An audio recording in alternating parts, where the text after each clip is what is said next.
Hello friends, welcome to our class. That is, this one is given here a margin questions and workshop of the Little River. We are going to see that is a margin questions and a workshop. या ठिकाणी आपण the little river he poem कालच्या सेशनला पाहिली आहे. आज आपण margin question आणि त्याचे आन्सर्स बघणार आहोत. तर चला मित्रांनो ती बघूया. See the first question of the little river. How do we know that the river is just knee deep? नदीचं जे काही पाणी असतं ते केवळ नी डीप गुडघाभर खोल आहे हे आपल्याला कसं समजतं? हे पाणी एवढं गुडघाभर खोल आहे हे आपल्याला कसं समजणार आहे? बघा, the answer is given here. The cows and carts can cross the river easily. They can move and walk only in shallow water. This shows that the river is just knee deep. Cows and carts can cross the river. त्या ठिकाणी ते move करू शकतात, तिथनं ते cross करू शकतात आणि सहजपणे करू शकतात. काऊज आणि कार्ट जे काही गाड्या आहे, काऊज आहे, गाया आहे, दे कॅन मूव्ह, हलू शकतात, चालू शकतात. म्हणून आपल्याला हे जाणवतं की त्या ठिकाणचं नदीचं पाणी केवळ दॅट इज अ नी डीप आहे. See the second question. What does one see along the banks of the river? What does one see along the banks of the river? म्हणजे त्या नदीच्या जे काही किनाऱ्यांवर एखादा काय काय पाहू शकतो? काय काय दिसतं नदींच्या किनाऱ्यांवर? The answer is given here. One can see the sands shining brightly on the banks. Cash fields are blossomed with white flowers. Mynas are chirping there and the jackals are howling at night. As well as there are groves of mango and palm on the banks. The village priests live there in the cool shades of the groves. Girls and boys of the village are seen bathing and splashing water close to the bank. आता या सगळ्या गोष्टी एखादा माणूस कोणी पण त्या नदीच्या किनाऱ्यांवर आपण बघू शकतो. See the answer again. One can see the sand shining brightly on the banks. काश fields are blossomed with white flowers. Mynas are chirping there and the jackal are howling at night. There are groves of mango and palm on the banks. The village priests live there in the cool shades of the groves. Girls and boys of the village are seen bathing and splashing water close to the bank. See the third question. How do the young children enjoy in the river? How do the young children enjoy in the river? जी काही छोटी मुलं असतात, young children, छोटी मुलं जी असतात ते नदीमध्ये कशी मौज मजा करत असतात, कशी मजा घेत असतात नदीच्या पाण्यामध्ये कशा पद्धतीने ते मौज मजा करत असतात. The answer is, you can see the answer. The young girls and boys bathe close to the bank of the river. They are wading through the water and splashing water around. The young girls and boys bathe close to the bank. bathe म्हणजे काय? आंघोळीसाठी पाण्यामध्ये शिरणे. त्या ठिकाणी ते घुसतात. They are wedding through. Wedding म्हणजे अगदी कमी पाणी असल्यामुळे आणि त्याच्यामध्ये थोडासा गाळ पण असतो आणि तो गाळामधून ते वेडिंग म्हणजे रस्ता काढत काढत पुढं जातात आणि स्प्लॅशिंग वॉटर अराउंड आणि एकमेकाच्या अंगावर ते पाणी उडवतात. See the next question. How does the river change in Ashadh? How does the river change in Ashadh? Ashadh महिन्यामध्ये नदीमध्ये कसा बदल होतो? बघा, the answer is in Ashad, black clouds of the rain gather and it starts raining heavily. Water in the river rise.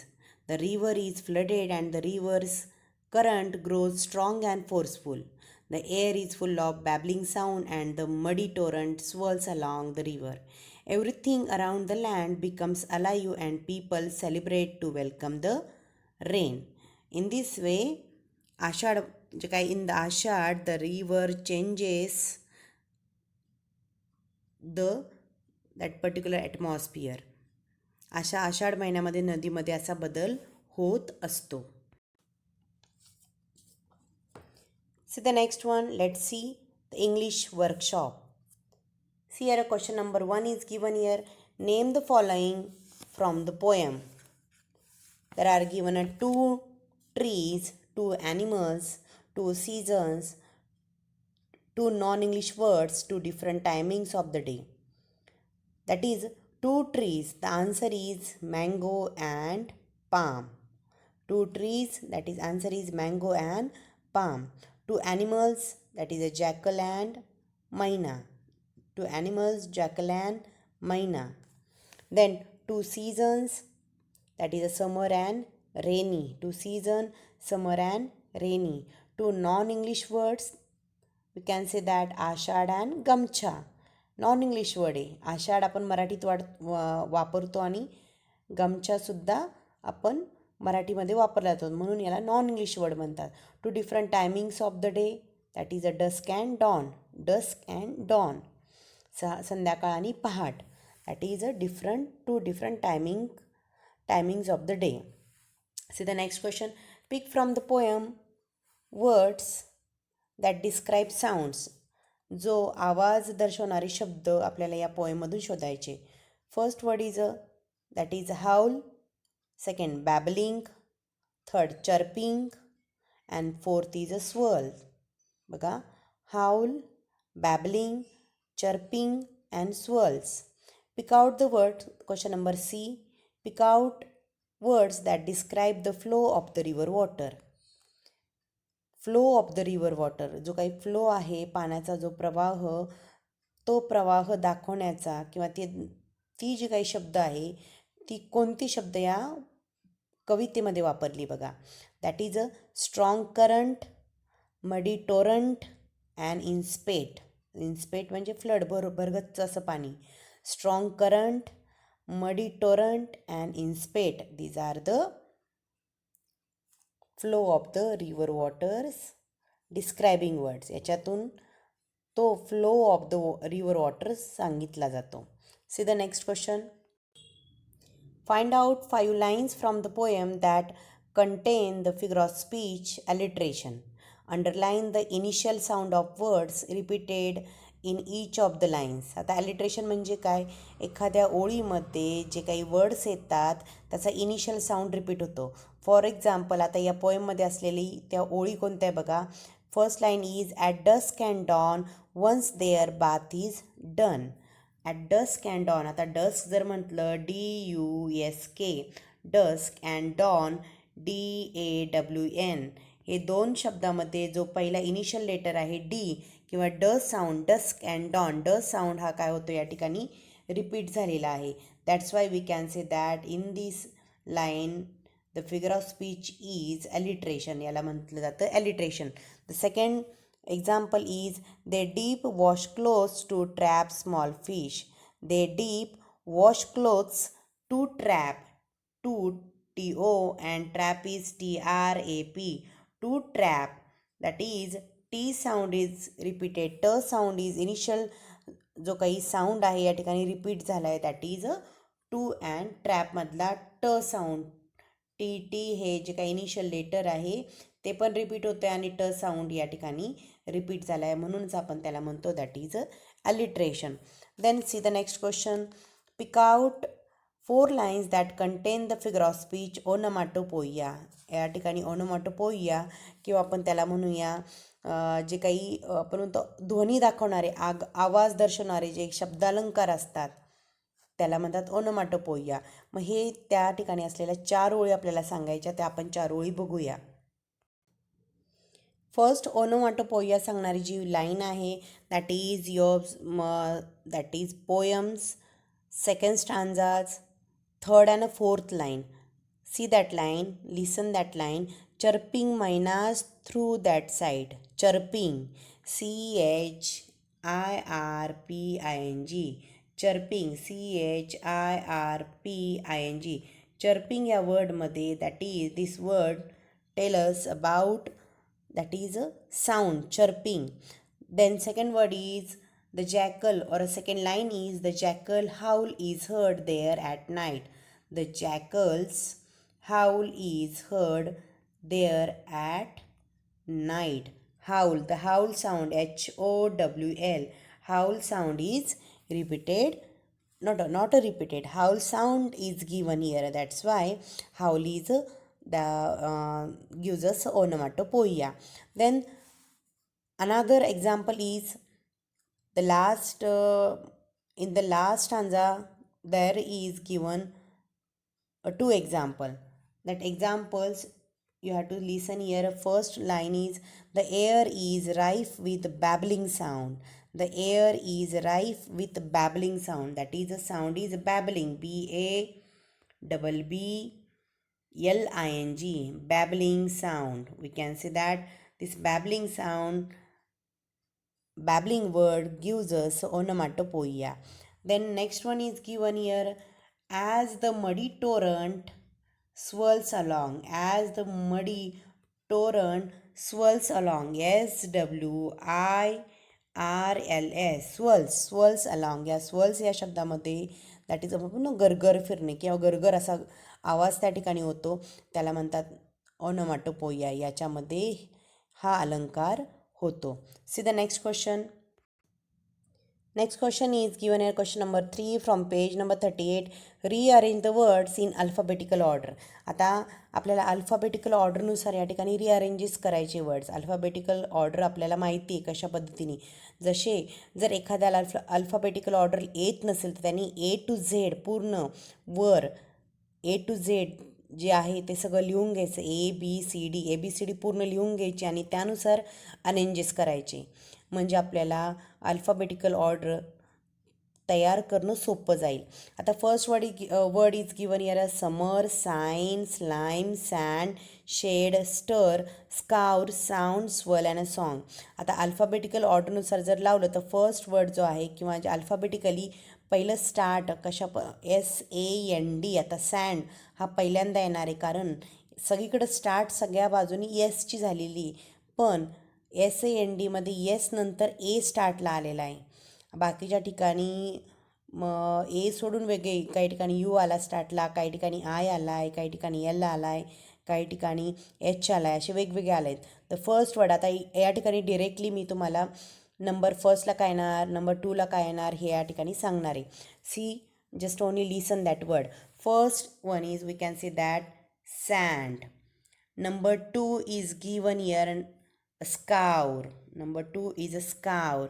Number 3 is a shade. Number 4 is a sign.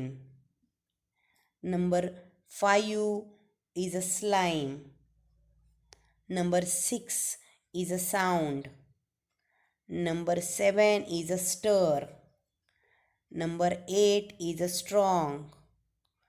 Number 9 is a summer.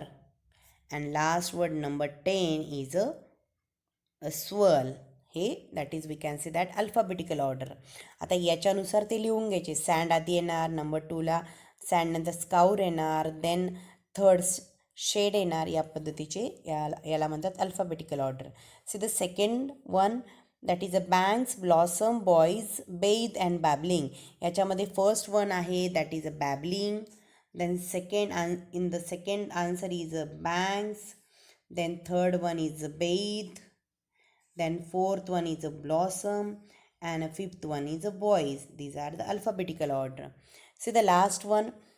These, though, to, throng, there, they, trap and torrent. हे जे काही words आहे त्याची alphabetical order आपण number wise लिहून घेऊया. First वनला येणार आहे देअर, THEIR. देन नंबर 2ला आहे देअर, THEIR. हे होमोफोन्स आहे. प्रोनाऊन्सिएशन सेम आहे, स्पेलिंग्स डिफरंट आहे, मिनिंगसुद्धा डिफरंट आहे. देन नंबर 3ला येणार आहे दीज, THESE. देन नंबर 4ला येणार आहे दे, THEY. नंबर 5 आहे that is a though, THOUGH. Number 6ला आहे थ्रॉंग. देन नंबर 7ला आहे टू, TOO. नंबर 8ला आहे टोरंट. अँड नंबर 9ला आहे that is a trap. These are the we can say that alphabetical order. I think this alphabetical order you can understand this. या ठिकाणी alphabetical order आपण पाहिली, तुम्हाला ही नक्कीच कळाली असेल. C the next question of the workshop. See the fourth question. What aspect from the poem do the following phrases describe? What aspect? आता या ठिकाणी काही फ्रेजेस दिलेल्या आहे किंवा आपण त्याला फ्रेजेस म्हणजे शब्द समूह दिलेला आहे या पोएममध्ये असलेल्या, त्या कोणत्या गोष्टीचं वर्णन करतात हे आपल्याला या ठिकाणी लिहायचं आहे. First A is given air their cool shade. आता ते काय डिस्क्राईब करतात? The answer is the phrase describe the cool shade of the mango and palm groves. Groves म्हणजे उपवन किंवा आपण त्याला म्हणूया बाग. त्या ठिकाणी the answer is the phrase their cool shade. This phrase describe the cool shade of the mango and palm grows. B is only knee deep. The phrase describe the water in the river which is only knee deep during summer. अगदी गुडघाभर पाणी असतं हे दाखवत आहे त्या ठिकाणी. Then third one is not too steep.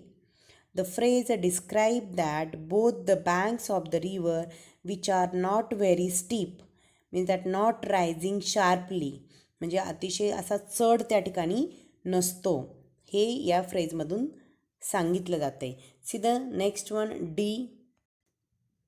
D is given ear not to, that D is housework on the river bank. Housework means that this phrase describe the household work of the वायूज वर women, जे काही गृहिणी असतात, स्त्रिया असतात, त्यांचं जे काम या ठिकाणी दाखवलं आहे. Then in spate rivers flood. In spate म्हणजे काय? पूर असलेला किंवा नदीला आलेला पूर. Rife with sounds. F last one is given here rife with sounds means that air. Rife with sounds म्हणजे काय? त्या जी काही हवा असते एअर, त्या एअरचा आवाज. See the next question. The poem describe 2 different pictures of the river in summer and in rainy season. Write down 4 points of contrast in the changing scene of the river. आता या ठिकाणी या कवितेमध्ये जे काही डिस्क्रिप्शन दिलेलं आहे की आपण उन्हाळ्यामधलं in summer and the rainy season, उन्हाळ्यामधील आणि पावसाळ्यामधील जे काही दृश्य दिलेले आहे त्याचं वर्णन केलेलं आहे.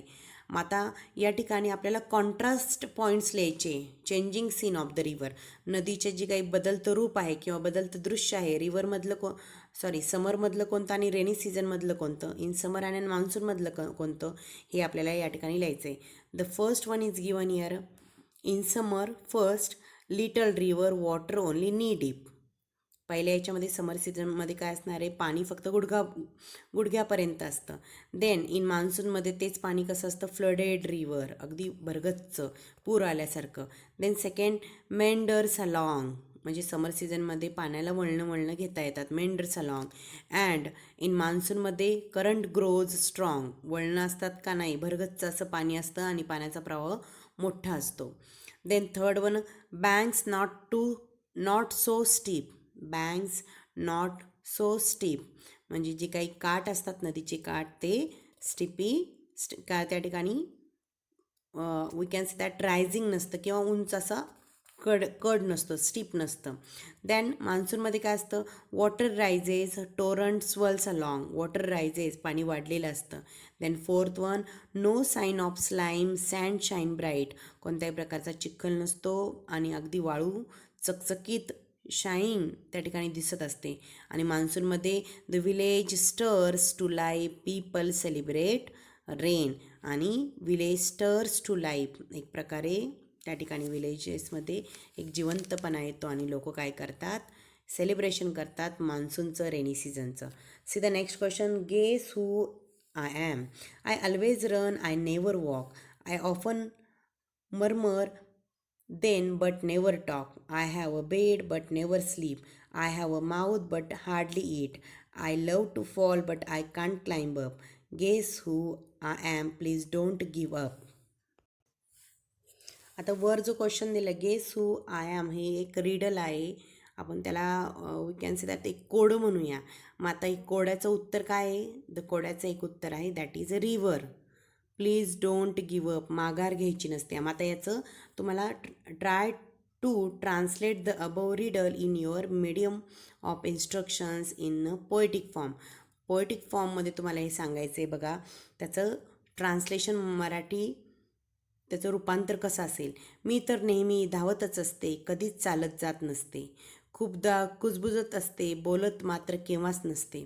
मऊ बिछाण्याची जमीन असते, पण झोप कधी माहीतच नसते. मूक तर मला असतेच असते, पण खाणे कधी होतच नसते. वरून कोसळायची हौस असते, पण वरती चढणे शक्यच नसते. ओळखा पाहू मी कोण, सोडून देऊ नका पण मी कोण. आता प्लीज डोंट गिव अप, सोडून देऊ नका आपण या ठिकाणी सांगायचे. मग मी कोण? The answer is the river, नदी. That 7th question is just only given here your writing skill. That is, you have to write, just imagine you were at the river side class picnic and slipped and fell into the river while playing games. Write in about 12 to 15 lines how your classmates saved you.